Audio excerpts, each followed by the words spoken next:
কারো কথায় পাত্তা না দিয়ে একা একা পাকনামি করতে গেলে যা হয়। হ্যালো এভরিওয়ান, আসসালামু আলাইকুম। আমি চলে আসলাম আপনাদের মাঝে আরও একটি আন্ডা মার্কা ব্লগ নিয়ে। আজকে আমি বানাতে যাচ্ছি পাটিসাপটা পিঠা। প্রথমে আমি দুধ জাল করে পিঠার পুরটা বানিয়ে নিই, কিন্তু আমি সবচেয়ে বড় কাজটা করে রাখছিলাম পিঠার গোলাটা তৈরি করতে। আমার গোলাটা বানাতে অনেক বেশি ভুল হয়ে গেছে, যার কারণে সব অকাজ শুরু হয় পিঠা বানানোর সময়। কত সুন্দর মতো ডেকোরেশন করে পিঠাগুলো বানাতে যাচ্ছিলাম, আর দেখেন শেষমেশে আমার পিঠাগুলো এত নাজেহাল হচ্ছিল, সবগুলো পিঠা নষ্ট হয়ে যাচ্ছিল। ওই যে পাকনামি করলে যা হয়।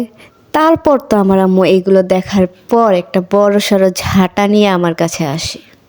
তারপর আমার আম্মু আমাকে ঝাঁটা দিয়ে পিটিয়ে শিখায় যে পিঠা কী করে বানাতে হয়। প্রথমেই যখন বলছিল পাকনামি করে কোনো কথা শুনি নাই, নিজের মতো বানাতে গিয়ে পিঠাগুলোর বাঁশ দিয়ে দিয়েছি। তারপর যা হবার তো হয়ে গেছে। আম্মু এসে শেষমেশ পিঠাগুলো লিস্ট খাবার যোগ্য করে তোলেন এবং শেষমেশে ওগুলো আমরা খেতে পারি। আম্মু আসার পর এই ছিল আমার পিঠাগুলোর ফাইনাল লুক। তাও একটু জাতের হয়েছে দেখতে। আর আমি যখন বানাইছিলাম তখন তো দেখছেনই আপনারা, সবগুলো অজাতের হয়েছিল। যাই হোক, মায়ের গুঁতা খাওয়ার পর হইলেও যে পিঠাগুলো লিস্ট খাওয়ার যোগ্য হয়েছে, এটাই আলহামদুলিল্লাহ। এই জন্যই মাঝে মাঝে বড়দের কথাও শুনতে হয়। যাই হোক, পিঠা খায় আসি। আল্লাহ হাফেজ।